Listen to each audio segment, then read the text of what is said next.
Bonjour, durant cette semaine, nous allons vous présenter les caractéristiques de dispersion. Un paramètre de tendance centrale qui résume la distribution statistique par un seul chiffre ne peut pas donner une connaissance objective et pertinente du phénomène étudié.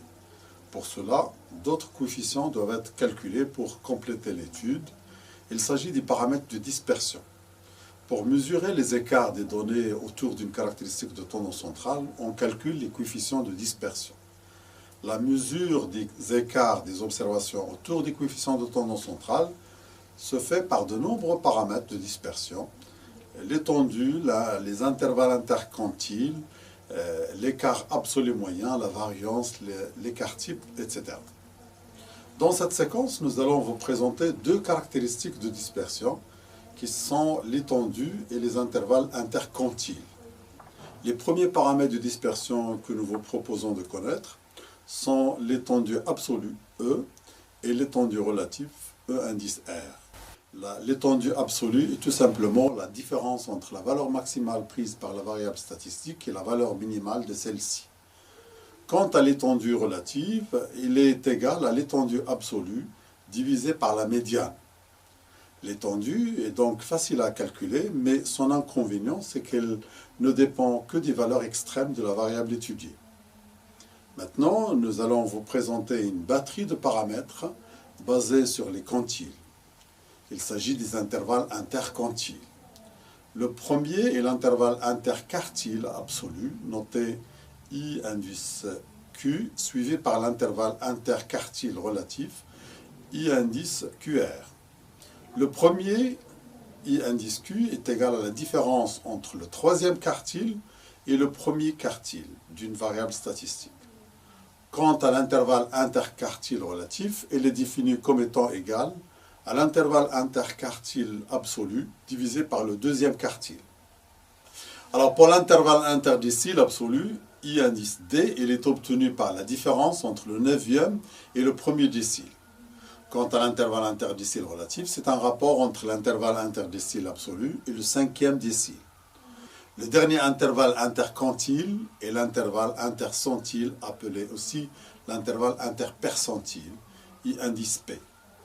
Celui-ci est défini par la différence entre le dernier percentile, le 99e centile, et le premier centile.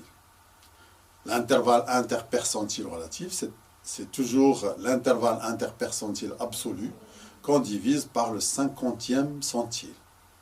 Alors les paramètres de dispersion qu'on vient de définir permettent de mesurer l'écartement des valeurs de la variable par rapport aux caractéristiques de tendance centrale. Plus ils sont faibles, plus ces caractéristiques sont significatives et vice-versa. Maintenant, nous allons travailler ensemble sur un cas pratique. Alors, soit une population d'entreprises étudiée en fonction du chiffre d'affaires, comme le montre le tableau suivant. Alors, nous devrions mesurer la dispersion via le calcul des étendues et des intervalles interquantiles. L'étendue absolue est égale donc à la plus grande valeur de la variable, 150 millions, moins la plus petite valeur, 20 millions. L'étendue absolue est égale donc à 130 millions. C'est une valeur mesurant la dispersion autour d'une valeur centrale. Pour calculer l'étendue relative, nous devrions tout d'abord calculer la médiane. Donc si vous avez une bonne mémoire, cette statistique a la même valeur que le deuxième quartile, le cinquième décile ou le 50e percentile. Ainsi, l'étendue relative est égale à 1,41. Donc c'est une valeur sans unité de mesure servant à faire des comparaisons de dispersion entre différentes distributions. Pour les intervalles interquantiles, nous aurons besoin de calculer les quantiles correspondants. Il s'agit de calculer les deux quartiles Q1 et Q3, les déciles D1 et D9, et les centiles ou les percentiles P1 et P99. Alors, une fois ces statistiques calculées, nous passons au calcul des intervalles interquantiles absolus et relatifs. Ainsi, l'intervalle interquartile est égal à 48 793 650,79 dirhams, alors que l'intervalle interquartile relatif est égal à 0,53. Alors, pour les autres intervalles, on procède de la même manière et on obtient l'intervalle interdécile comme étant égal à 94 millions de dirhams Et l'intervalle interdécile relatif est égal à 1,02. L'intervalle interpercentile est égal à 126,4 millions de dirhams. Et l'intervalle interpercentile relatif est égal à 1,37. Nous pouvons conclure que la dispersion est très importante autour de la caractéristique de tendance centrale, résumant les chiffres d'affaires réalisés par les entreprises étudiées. Toujours dans cette semaine 3, nous allons vous présenter deux caractéristiques de dispersion. Il s'agit de l'écart absolu moyen et l'écart moyen relatif. La mesure de la dispersion autour d'une caractéristique de tendance centrale peut se faire via l'écart absolu moyen, permettant de déterminer la dispersion absolue des observations d'une variable statistique. L'écart moyen relatif, c'est un outil de détermination de la dispersion relative, permettant de comparer la dispersion des distributions à unités de mesure différentes. L'écart absolu moyen est noté par E de x et l'écart moyen relatif ER de x, sachant que x, c'est la variable étudiée. L'écart absolu moyen est égal à la moyenne des valeurs absolues des écarts à la moyenne arithmétique. Autrement, c'est la somme de la fréquence f de la valeur de la variable multipliée par la valeur absolue de la différence entre cette même valeur de la variable statistique et sa moyenne arithmétique. Alors pour le calcul de l'écart moyen relatif, il suffit de prendre l'écart absolu moyen et de le diviser par 2 fois la moyenne arithmétique. Voici une petite application pour comprendre ce qui précède. Reprenons l'exemple des entreprises étudiées en fonction du chiffre d'affaires et calculons la dispersion via l'écart absolu moyen et l'écart moyen relatif.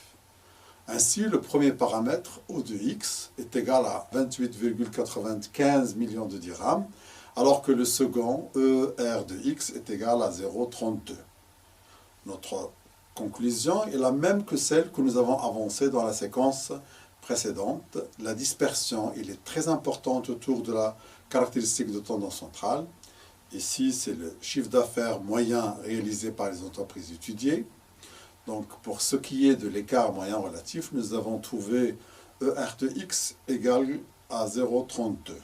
Chiffre sans unité de mesure.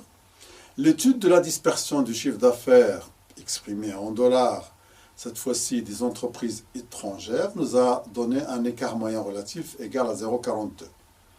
On va conclure que le chiffre d'affaires des entreprises étrangères choisi est plus dispersé que celui des entreprises nationales, objet de l'étude. Alors, dans la séquence suivante, nous allons donc mettre le point sur d'autres paramètres de dispersion. Il s'agit de la variance, l'écart type et le coefficient de variation. Dans cette séquence, nous mettons le point sur les caractéristiques de dispersion les plus rencontrées dans les études économiques, économétriques et dans la finance. Il s'agit de la variance, de l'écart type et du coefficient de variation. Pour ce qui est de la variance d'une variable statistique, il est égal à l'écart type élevé au carré. Elle est égale à la moyenne quadratique des écarts des valeurs de cette variable à la moyenne. Autrement dit, elle est définie comme étant la somme de la fréquence de chaque classe FI multipliée par le carré de la différence entre la valeur de la variable et la moyenne arithmétique, xi moins x bar, au carré. La formule suivante permet le calcul de cette statistique. Somme ni multipliée par le carré de xi moins x bar, le tout sur n, l'effectif total de la population, ou somme fi multipliée par le carré de xi moins x bar. La variance est une mesure de dispersion autour d'une caractéristique de tendance centrale, la moyenne arithmétique. Mais cette dispersion peut se calculer via l'écart type, qui n'est autre que la racine carrée de la variance. La variance est notée par v de x et l'écart type par sigma. Quant au coefficient de variation, c'est un outil de détermination de la dispersion relative permettant de comparer la dispersion des distributions à unité de mesure différentes.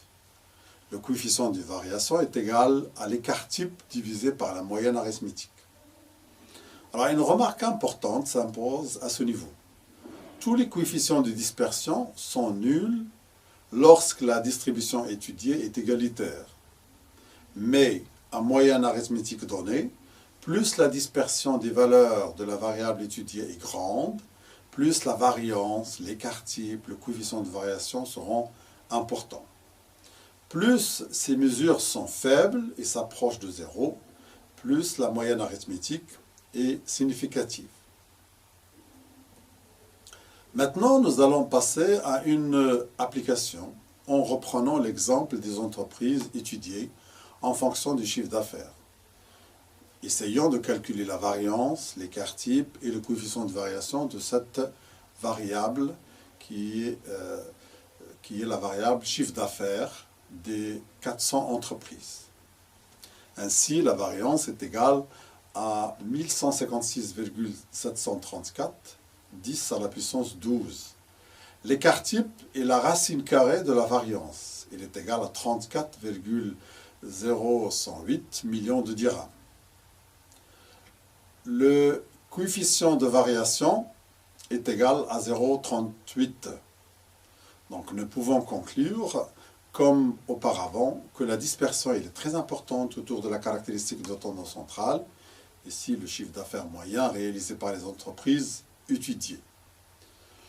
Dans ce qui suit, nous allons vous donner une généralisation des notions de moyenne et de variance. Il s'agit des notions de moments centrés et non centrés d'ordre R. Par définition, le moment non centré d'ordre R est M indice R, qui est égal à la somme des FI multiplié par XI élevé à la puissance R. Ainsi, le moment non centré d'ordre 0, il est égal à 1.